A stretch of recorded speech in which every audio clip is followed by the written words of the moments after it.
Hi all, today I am going to show you how to make this cool little butterfly puddler, which is going to be a great way to feed the butterflies that come and hang out at your garden during Pollinator Month, which is June. So yay, happy Pollinator Month.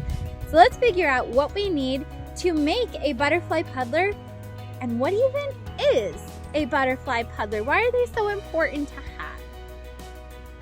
Have you ever seen you go out hiking or you're hanging around in a natural sort of area and there might be a sidewalk or a lot of rocks around and you see a lot of butterflies are going and hanging around at puddles on the ground or at spots where water has collected in an eroded spot in a rock? Well, this is a behavior called puddling. And what happens is a whole bunch of male butterflies usually will go to this area and they will suck up a lot of the minerals that are leached into the water out of that puddle. So when we make a butterfly puddler, we want to include things like rocks, things that are going to leach these minerals out. And when the male butterflies will take these minerals and salts, they'll take them back as a little gift for the female. And that is so beneficial because that female is going to use all of that really great food resource and those minerals and vitamins. She's going to use them to enhance the egg development of her future caterpillar babies. Now I have more than just rocks in here. In fact, I have some pretty foul smelling watermelon in here too. And this is rotten watermelon, stuff that I absolutely am not going to eat anymore, but it is at peak ripeness for butterflies. And one of the reasons why we want that juicy, gooky, kind of gross watermelon or fruit of any variety, some apples, oranges, banana peels, they're gonna work. Why we want them to be slightly rotting is because as the fruit starts to decompose, they're producing more sugars and they're starting to break down to be more liquidy. And as a butterfly that has a proboscis or a straw-like tongue, they can't chew. They need to be able to drink their nutrients. So by adding this nice fruit in there, I'm adding wonderful source of sugars as well as it's making that gooky juice form easy for them to drink up. So with that, that's a butterfly puddler, and we can make these, hang them in our gardens, in our backyards, and give butterflies that are coming through our area a wonderful source of nutrients to just help them be able to survive as well as help in egg development. First, you will take your hole punch and you will make a triangle shape in your plastic container. So I'm going to want to punch a hole in the sides, 2 at the base and 1 at the top in the middle. So get to doing that.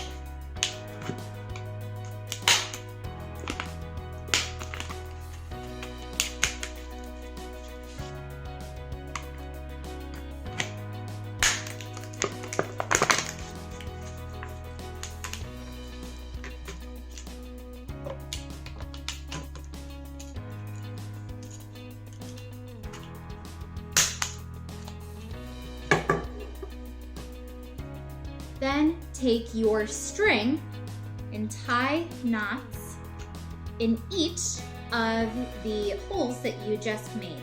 The longer you cut your string, the longer it's going to hang from a tree or a little stand that you have. The shorter the string, the closer it will hang. Cut 3 strings.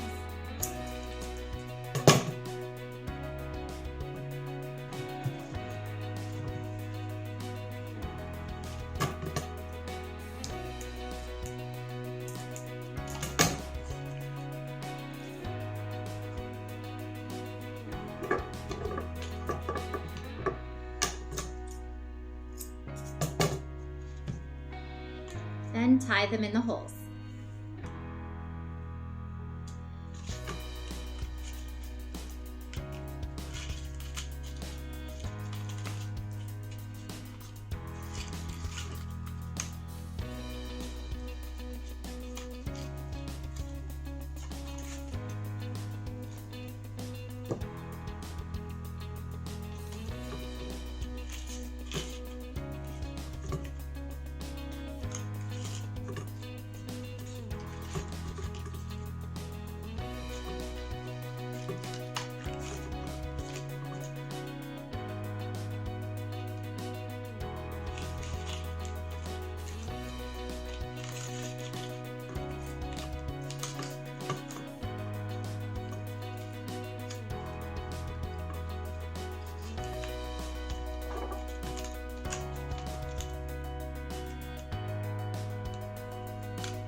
First, you will take your hole punch and you will make a triangle shape in your plastic container. So I'm going to want to punch a hole in the sides, 2 at the base and 1 at the top in the middle. So get to doing that.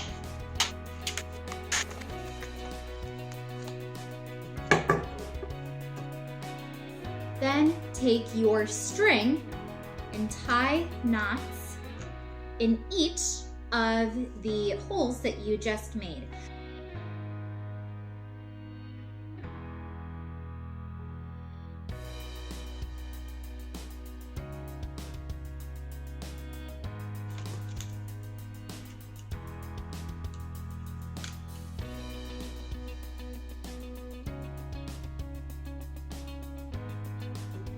If you want, now that you have the strings on your puddler, this is pretty much as simple as you can make it. However, if you wanted to add beads or any sort of decoration, now would be the time to do that. If not, you can leave it plain like this and simply press down on your puddler base and gather all the string nice and taut. So you can see I have a bunch of extra tail here at the top. I'm going to trim that and tie one of these O-rings onto the knot. And this is going to be how we get our butterfly puddler to hang from a tree.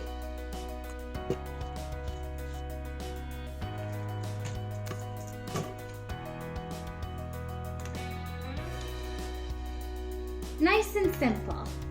Using that O-ring, we can attach it to a branch or a stand in our gardens.